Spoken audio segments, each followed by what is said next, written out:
Hi everyone, thank you for joining me here for another Facebook Live.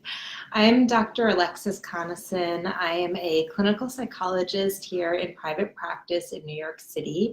I specialize in the treatment of overeating disorders and body image concerns, and I am also the founder of the Anti-Diet Plan. For those of you who don't know, the Anti-Diet Plan is a 6-week mindfulness-based program that is dedicated to helping us find our way out of diet culture and unlearn destructive messages that our bodies are broken or that there's something wrong with us, and really learn how to tune into ourselves, how to tune into the inherent wisdom that our body holds in a way that feels pleasurable and joyful and nourishing, so that we can start to enjoy food again. So many of us, when we have a conflicted relationship with food, we lose out on one of life's greatest pleasures, which is eating in my book. So if you're interested in learning more about the program, you can check it out at theantidietplan.com. The only version that's currently available, if you want to sign up, is the self-study version. We're about halfway through the current group cycle with the VIP program, and it's just been a really amazing experience guiding people through the program. And we meet each week and have really, I think, meaningful discussions about how to find our way out of diet culture and how to integrate these tools into our life, because it's hard. That's the thing about mindful eating, is it's simple, but it's not easy. And it requires us to go against what the mainstream culture tells us is the right way of dealing with eating and health and our bodies. And it's really important, I think, to have a community around that. So anyways, if you're interested in that program, you can learn more at theantidietplan.com. And if you want just like a taste of mindful eating and to kind of start to understand what the Anti-Diet Plan is all about, you can check out the free 5-day challenge that I offer. You can sign up for that one on my website, drconason.com. And I hope to have you more involved in my programs. So today we are going to be talking about healthy eating and wellness culture, and when it really is a diet.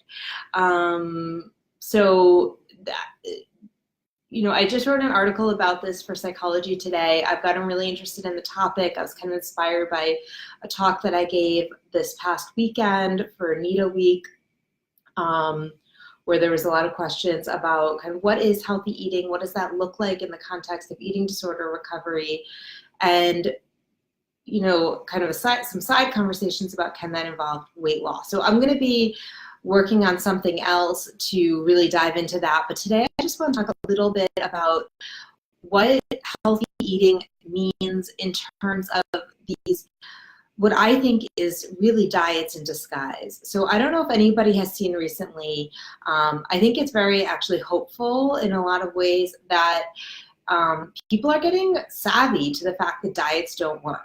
And the body positivity movement has really taken steam. Mindful eating is coming more and more into the mainstream.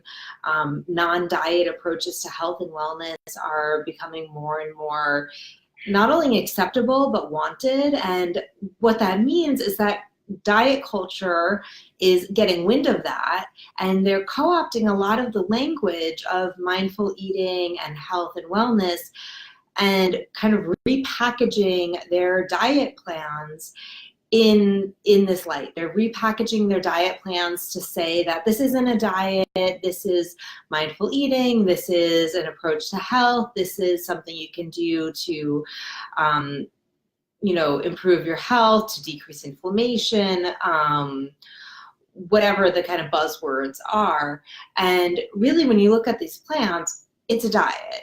So, for example, we see this, most publicly, I think, with Weight Watchers, which has rebranded itself, in context of dieting being out of vogue and weight loss being less popular or less politically correct, at least.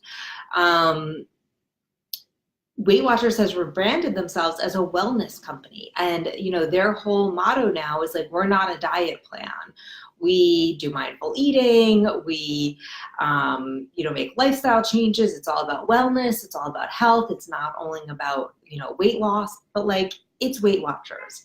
It's a diet, it's about weight loss. And but it can be very confusing to people because we start to see this kind of messaging and we think, oh, maybe this is something different, right? We know that diets don't work. I think that message is thankfully getting more and more out there and more accepted. And diet culture can be very sneaky. So it starts to kind of say, look, this plan is not a diet. It's just about, eating this one particular way. And we're not talking about weight loss because all bodies are acceptable. All bodies are good, but we have to talk about health. So, we're seeing things like, Whole30, which is very much marketed as a wellness plan. We're seeing, again, the rebranding of Weight Watchers to be WW, so it's not about weight anymore. Even things like intermittent fasting is really being marketed about like reducing inflammation and all of these health goals. But again, you look at these plans and they're a diet. So some of the ways, how can we know when something's a diet versus when it's just our healthy way of eating? I think one of the most telltale signs is if the plan is endorsing restrictions. So if the plan is saying, these are certain categories of foods that we shouldn't be eating, and these are foods that are okay, these are good foods, these are bad foods, and you have to follow this plan, right? It's rigid, it's not flexible. Red flag, major red flag, that's a diet. Non-dieting approaches really take our cues from our body. So, when I talk about mindful eating and how to heal our relationship with food, I never tell people what to eat. A, because I'm not a dietitian, but B, because I'm not in their body. So I can't possibly know what kinds of foods are going to make them feel good. It's so unique and personalized, and any kind of diet any kind of plan that's truly not a diet or way of eating that's truly not a diet is going to prioritize the information coming from your own body. So that's number one. Number two is just some of the keywords that these plans are using. So things like detox, anti-inflammation, only eating whole foods, cleansing, clean eating. That's a huge one. We hear so much about clean eating, and we say it's about health. It's just about it's about taking care of myself. It's not. Clean eating is a diet. It's putting moral judgment on food. It's restricting certain foods, and it's going to lead to all of the same problems that traditional, more obvious diet plans do. So that's kind of the problem of what comes up with these plans, is that people might get kind of confused, and it's really confusing when we're calling it different terms and think, well, this isn't a diet, I'm doing something that's good for my health, when really it is a diet and it has the negative consequences that any other kind of diet plan has. So any kind of diet is going to increase our risk. First and foremost, it's going to increase our risk for eating disorders and disordered eating. So I really don't think anyone should be on a diet, but especially if you have any kind of history of an eating disorder or disordered eating, stay far away, because that is going to make your eating disorder rear its ugly head, and if you're in remission, it's going to cause a recurrence of your eating disorder. And even for those of us who have no history of an eating disorder and have never struggled with an eating disorder, it's going to increase the risk that you're going to develop an eating disorder. And that's why a lot of medical societies are actually recommending against dieting now, because we see that has a lot of negative implications. So not only is it going to increase our risk for eating disorders and disordered eating, it's going to lead to weight cycling. So we might lose weight initially, but we're going to, 9 out of 10 of us, it's like somewhere between, I think the statistics are somewhere around like 85 to 95% of people are going to, in the long term, over a 5-year period, end up regaining that weight plus some. And that process of our weight going up and down is hugely problematic in that it takes a big toll on our body to go through that, and it kind of messes with our metabolism and our set point and a whole lot of other stuff that can be problematic and put us at increased risk for health issues. Dieting tends to increase our body image dissatisfaction because it's premised on this idea that there's something wrong with us. And the same goes for these health plans and wellness plans. It's this idea that we have so much control over our health, which we don't. And that's I think that's the thing that hooks people into a lot of these plans, is that we want to have control. We want to feel like, I can reverse aging, I can stave off death, I can avoid getting cancer, because these things are really scary, right? It's really scary to have our health threatened, and we want to feel like we have control over it. But the most significant predictors in our health are things like genetics, things like socioeconomic status, and a lot of things that we don't have a tremendous amount of control over. So we can get pulled into this wellness culture trying to have control over something that we really don't have very much control over. And the stress that accompanies following these plans and not getting the results that we're looking for makes us feel like we're at war with ourselves, at war with our bodies, mistrust ourselves, and that creates an enormous amount of stress, and that in turn can lead to health issues. There's also some research showing that dieting increases the risk of something called internalized weight bias. So this is the kind of negative perceptions we have about people at higher weights. We turn that on ourselves. And that factor, internalized weight bias, has actually been linked with a lot of the medical conditions that we tend to associate in the research studies with being at a higher weight. So things like metabolic disease, diabetes, all of that is actually linked with internalized weight bias. So whether we call it a wellness plan or we call it a diet, it's not good for our health. And obviously the other piece of it is that we can get really obsessed with health and wellness, and this can be an eating disorder in its own right. And we're learning more about something called orthorexia, which is the obsession with healthy eating.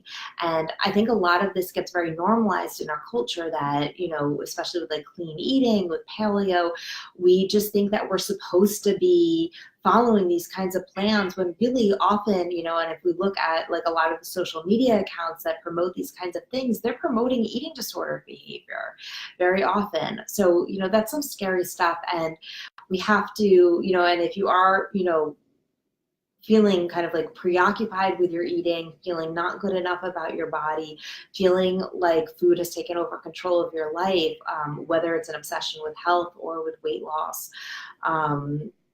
get help. Help is out there and recovery is possible. So, for anybody who's considering going on one of these wellness plans, my biggest piece of advice is just don't. We don't need some kind of outside plan to tell us how to eat. It's really about listening to our body. Thank you, Harry, for your comment. Yeah, I think that we have to be talking about this and talking about that.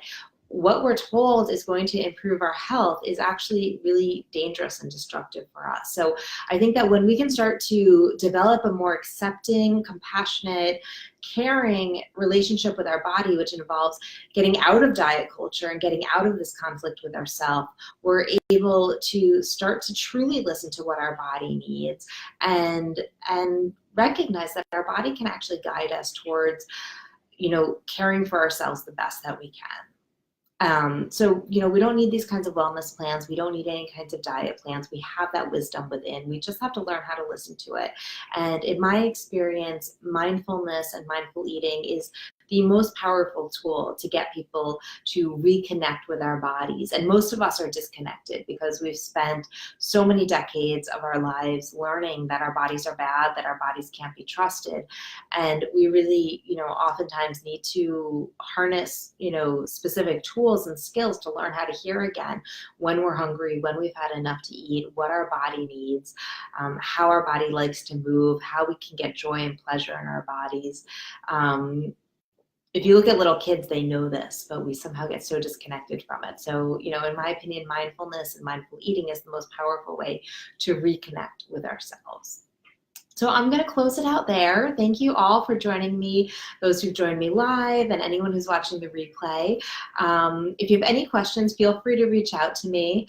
And Harry's making a really great point here that cycles of deprivation only increase set point weights. Yeah, we see that dieting is actually linked with long-term weight gain. So that's kind of the irony of the whole thing, is that we tend to go on a diet to try to lose weight, and the most likely outcome is not that. So yeah, thank you for sharing that. That's very true.